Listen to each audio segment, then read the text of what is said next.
Wolfenstein 3D is the granddaddy of first-person shooters, well, Doom is the daddy. As a game series that's managed to stay relevant for over 20 years now and keep reinventing itself, it's something I've got a lot of love for, and I've spent countless hours playing through each of the games. I was lucky enough to play all of them when they first came out, and I'm still playing them now in 2018. So seeing as Doom Eternal is still a while off and I don't have much else to talk about at the moment, I thought I'd do a video on what I think is the order of the Doom games from worst to best.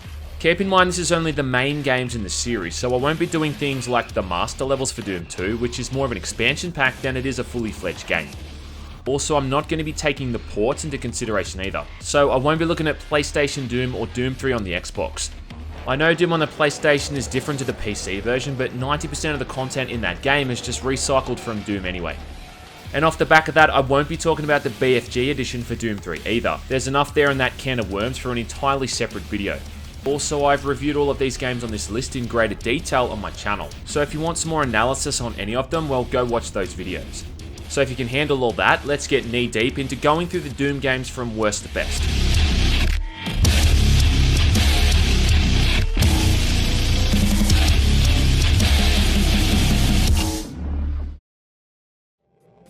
Okay, so rounding out the bottom of this list is Final Doom, which was released in 1996 and developed by Team TNT. Final Doom is basically just a map pack more than any kind of proper sequel, and it's comprised of two WAD files, Evolution and the Plutonia Experiment. I've combined both of these because they're pretty much part and parcel of Final Doom on the whole, and the thing about both of these is that they're just really not that good. In terms of the timing of the whole thing, this was also around that same time period when Quake was released. We also had Duke Nukem 3D that year and Terminator Skynet, all big leaps forward for the FPS industry. Even Strife, which came out around the same time, managed to push that Doom engine to its absolute limits. So for a game to be running on the Doom engine with nothing new at this point just felt kinda dated. It didn't add any new weapons, it didn't add any new enemies, and the new content it did have, basically just all of the new maps, features some of the most irritating and frustrating level design in any Doom game. Far too often, especially in the Plutonia episode, the level design relies on spawning in the most irritating enemies like the chain gunners or revenants to artificially increase the difficulty.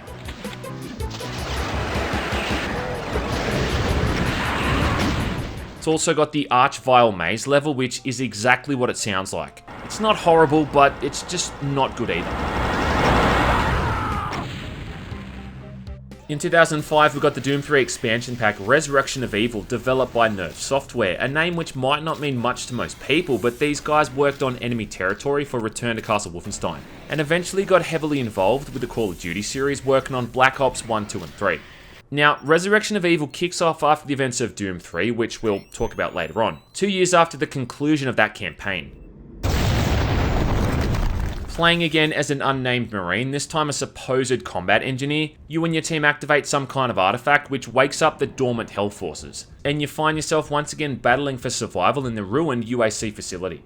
Aside from adding in the super shotgun, which was oddly omitted from Doom 3, it also adds in the mechanic of the Hellstone, a device which eventually gives the player increased damage, slow motion, and invulnerability. It's far too easy to just activate this thing and then sprint off ahead, one-shotting enemies at point-blank range before they even know you're there. And when you get that increased damage upgrade, it's basically just GG from that point on. The other addition is the Grabber, which I guess is in trying to compete with Half-Life 2's gravity gun. It's a weapon that lets you pick up and launch physics-based objects as well as enemy projectiles. Sick of imps throwing fireballs at you? Well, be sick no more. Catch those fireballs in midair and throw them right back at them. However, some idiot thought it would be a good idea to massively distort your vision when you're holding something, making it needlessly difficult to see what you're aiming at. Still, Resurrection of Evil ain't all that bad, but even though it adds in new mechanics and a campaign that takes maybe 3 or 4 hours to finish, it's just not as good as Doom 3 was, and it's kind of worse off in a couple of ways too. In Doom 3, for instance, the environment skated a thin line between being atmospherically dark and then just being too dark that you can't see. Here with the Resurrection of Evil, I think it's the latter most of the time, and the game has a definite lack of light sources. Like, there's some areas in this game where it's just impossible to see unless you're using the flashlight. There's also an over-reliance on using the artifact to stay alive, especially on the higher difficulties, and it's just way too easy to use this thing and pop around quickly, killing enemies the moment they spawn in, removing any real sense of challenge. Also on top of that, you're playing a nameless character who vaporizes his buddies in the opening and apparently has no issue with that. Not cool. I mean, it's nice that it wraps up the Dr. Betruger storyline, and I really like the super shotgun, but it's just not as good as its predecessor. even if it does have Jennifer Hale voicing one of the characters. Jennifer Hale, more like Jennifer Bale.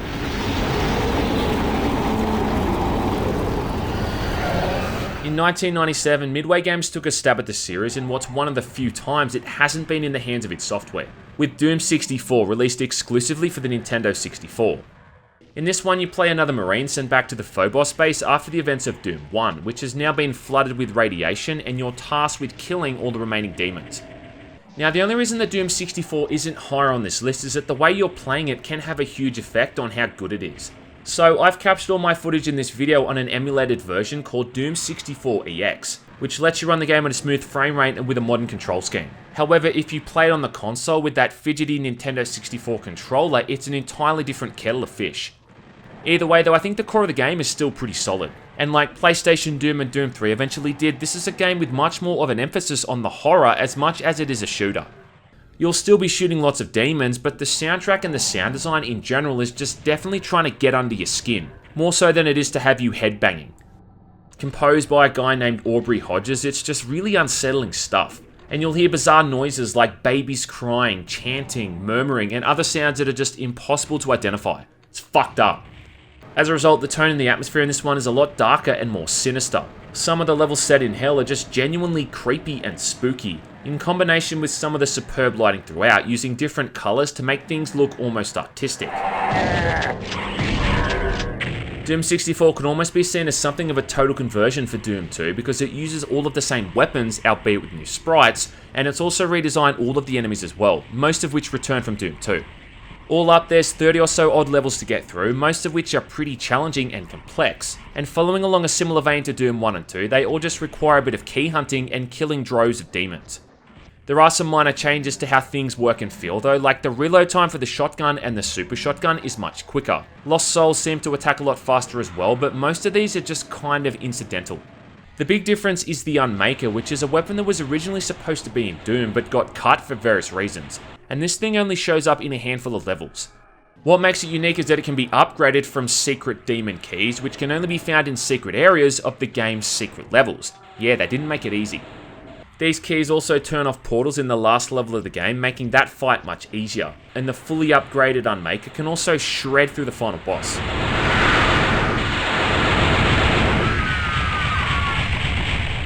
It shares its ammunition with the plasma gun and the BFG, but it's just way more effective, even if it does use 3 cells per shot instead of 1. It's also kind of a unique weapon because it never comes up again in any of the other Doom games. The bad part is that it's downright overpowered when fully upgraded, but considering upgrading this thing is an absolute pain in the arse, you'd kinda hope that would be the case. If you are going to play Doom 64, I definitely suggest playing it with Doom 64 EX over the Nintendo 64 version, only because it's way more accessible. But either way, this is a pretty unique entry in the series, and it manages to differentiate itself from the others a fair bit. It wasn't all that long after the success of the original Doom that id Software got to work on the sequel, Doom 2, in 1994, barely a year after the first game. Some pretty big names worked on this thing too, like Sean Green, who went on to help develop Halo, and of course American McGee, who went off and did his own thing with the awesome Alice series. Getting rid of the episodic format, Doom 2 was instead comprised of 32 levels. The game begins inside a starport before you move through various outposts before the city levels, and then you end up back in hell for the finale against the Icon of Sin.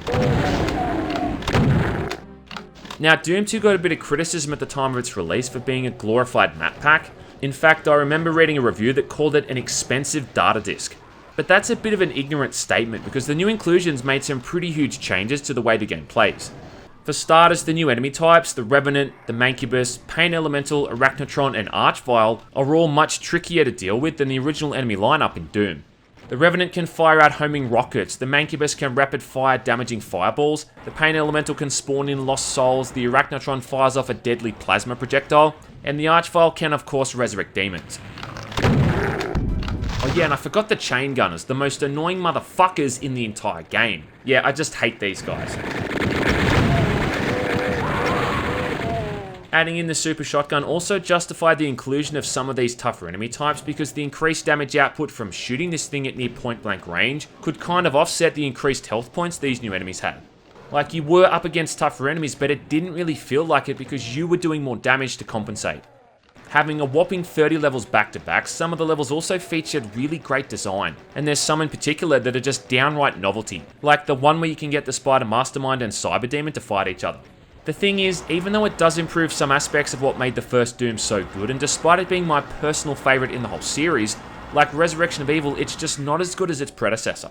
It is a worthy sequel, but I still think Doom beats it out in terms of the raw game design. Still, Doom 2 kicks all kinds of ass and is worth playing if only to see the awesome Wolfenstein 3D levels.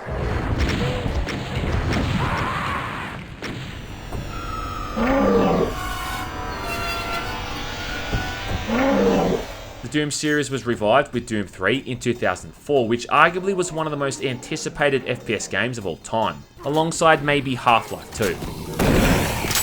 I still remember downloading the leaked alpha that was going around at the time and marveling at just how good the engine looked, even if my PC at the time could only run it at like 15 frames per second. In this one, you're still a Marine sent to the UAC facility on Mars, but the backstory is that the UAC Board of Directors, represented by a guy named Swan and his BFG-toting bodyguard Jack Campbell, are investigating a series of incidents on the planet, and questioning the mysterious Dr. Malcolm Betruger, who pretty much just screams that he's up to no good. I mean, just look at him. Amazing things will happen here soon. You just wait. Anyway, your first task as a UAC Marine is to head to an abandoned comm facility to find a missing scientist. And along the way through interacting with other NPCs, you get the hint that something weird's been going on that's kinda spooking everyone out. Jeez! Do you make a habit of sneaking up on people? Shortly after you find the scientist, the portal to hell is opened and most of the personnel are turned into zombies or killed by the invading demons. Except the Marine, of course, who's literally too much of a badass to be converted. There's even times throughout the campaign where attempts are made to zombify the Marine, but he just shrugs that shit off. Then you're just trying to meet back up with the rest of your squad and send a distress signal back to Earth, alongside the subplot of Swan and Campbell hunting down Betruger. And can we all just take a moment to appreciate how much of a badass Campbell is? I mean, the guy's walking around with a BFG in a suitcase like it's nothing. God damn. Right. You're the control. And if that fails, I'm the damage. This was the first time we saw IPTech 4 in action, and for its time it was pretty jaw-dropping stuff, with stunning dynamic lighting and some really impressive looking environments, not to mention just incredible sound design. Like Doom 64, Doom 3 was as much as a horror game as it was a shooter, and the earlier levels in the campaign are just full of jump scares and well-scripted sequences that are sure to make you jump out of your chair.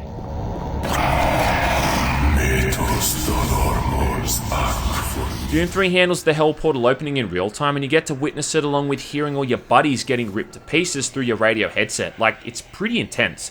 Later on in the ensuing levels, you can still hear the odd sounds of Marines in gunfights through the walls if you listen closely. Like, that attention to detail is just staggering. Forcing the player to use their flashlight as a separate weapon was done as a means of heightening tension, and making you feel more vulnerable when you used it, as it made it impossible to use a weapon at the same time. Alongside familiar looking enemies like imps, pinky demons and lost souls, it also had some new ones such as the maggots and the trites. The trites are upside down faces on spiders' legs that are just horrifying to look at. And the first time I ever saw these guys, I actually broke out into a cold sweat. There's the return of the classics too, like the chainsaw, shotgun, chain gun, plasma gun and rocket launcher, and of course the BFG. New weapons include the machine gun, which is like a weaker version of the chain gun, and the soul cube, an ethereal artifact that charges up when you kill demons and then can be summoned to kill off any enemy in the game in a single hit.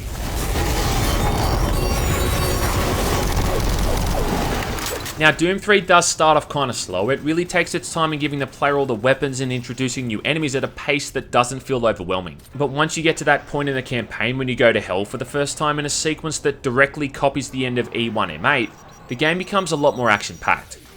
Once you get back from hell, ammunition for the more powerful guns like the chain gun, rocket launcher and the plasma gun become much more abundant, and enemy count during levels becomes higher too. Some of the later levels still look absolutely gorgeous in the way they fuse this industrial look of the UAC base with the inclusion of the more organic looking elements that show the hell influence slowly taking over the environment. It's a shame that it takes 2/3 of the game to get to this, but from here on in until the end of the game, this is just really old school level design at its absolute finest, with fantastic level layouts and just pretty much constant combat. The horror elements just take something of a backseat, and from this point it just feels like a proper Doom game. The major issue I have with this thing is that the end boss fight is a joke. It's against a cyber demon, but instead of actually shooting it, you just run around in circles killing smaller enemies until the soul cube is charged. Then you fire that off instead. Repeat that 4 or 5 times and then you've finished it. And I also hate it, how every time you take damage it throws your aim off with the screen shake. It's really annoying up against enemies like imps or pinky demons because you have to readjust the crosshair to keep hitting them. I get that this was done for realism and all that, but it's just so grating. Also, the spread for the shotgun is basically RNG, with it being highly random at times. And something that should be a one-hit kill often inexplicably doesn't kill it even at point-blank range. Buggering up a shotgun in an FPS game, let alone a Doom game, is kinda sacrilege. But this is a pretty good entry in the series and I think it holds up pretty well for the most part. Get it running in widescreen and it's still a great shooter with a good combination of horror and action.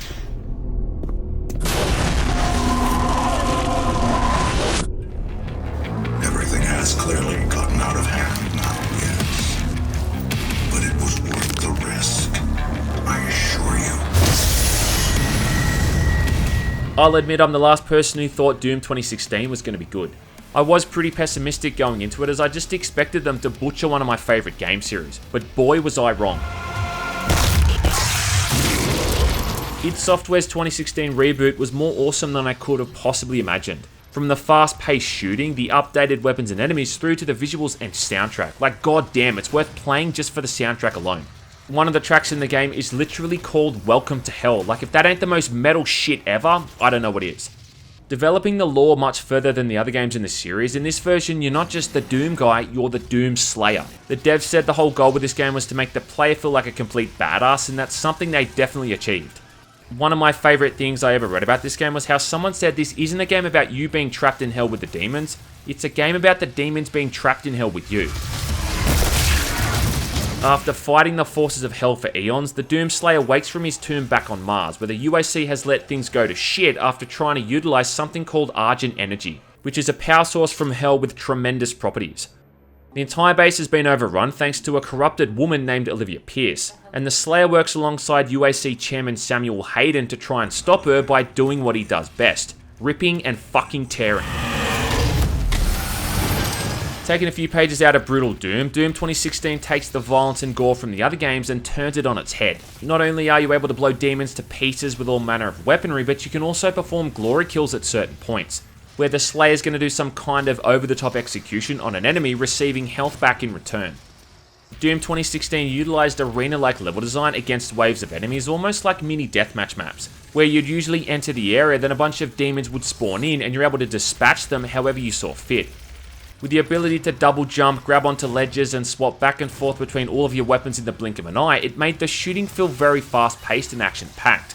And on top of that, the fact that all the enemies fired projectiles encouraged lots of mobility and constant movement to avoid taking damage. The new weapons were a welcome addition and they all included 2 alternate fire modes as well, offering up even more possibilities. The plasma rifle, for instance, could either shoot out a stun bomb or vent out excess heat, sending out a shockwave that could vaporize enemies. And this might be the best version of the BFG we've had to date. I mean, goddamn, just look at it. It's gorgeous.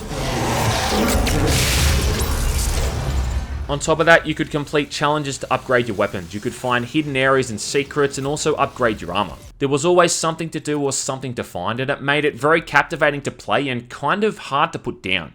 The game is meant to be played on ultra violence to get the proper experience, but I think it's on nightmare difficulty mode where you genuinely feel like a complete badass. Successfully defeating a couple of dozen demons on that mode without taking a scratch, knowing that each hit could send you back to the last checkpoint, is a real rush. Combined with environmental storytelling and very minimal exposition and just some fantastic environments to rip and tear in, Doom 2016 was a hell of a good time, no pun intended. And from what I've seen of Doom Eternal, it makes this game look average. And that brings us on to number 1. And look, are you really all that shocked that this thing is here in the first place? I mean, we wouldn't even have this list without the game that started the whole thing in the first place. I probably wouldn't have even gotten into gaming as much as I did if it wasn't for Doom and all those evenings and weekends I spent playing the shareware version back in the day. Where do you start when you talk about why this game is as good as it is? Do you talk about the influence it had on the industry, on countless other games? Do you talk about the way it started pushing the capabilities of what graphics engines could do? How about the legacy it's left with countless mods and total conversions that are still getting released? Saying anything about it is redundant. Everyone knows about it, it's the one that started the whole thing off, and it's a game I can still play through on a regular basis. I know that no matter how shit my day is going, I can still blaze through episode 1 with a podcast in the background and feel better off at the end of it. Aside from all of that, it still plays pretty damn well, even in the current year. And the first episode, Knee Deep in the Dead, is still the poster boy for old school level design. Dark Halls is both one of my favourite levels and favourite songs in the entire Doom franchise, and it just shows a time when John Romero was on the top of his game when it came to making some really well structured maps.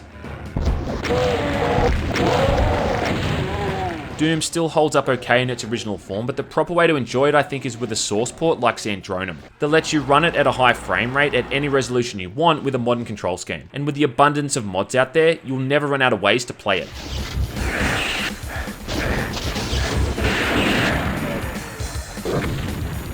So that's it for my list, and I hope I didn't offend too many people with my opinion. If there's one thing I've learned from YouTube, it's that no matter what you say, someone's always going to be pissed off and disagree. So be sure to share your thoughts in the comments section below. Also, if you'd like to see me cover more FPS series like this from worst to best, well, let me know. Anyway, thanks for watching.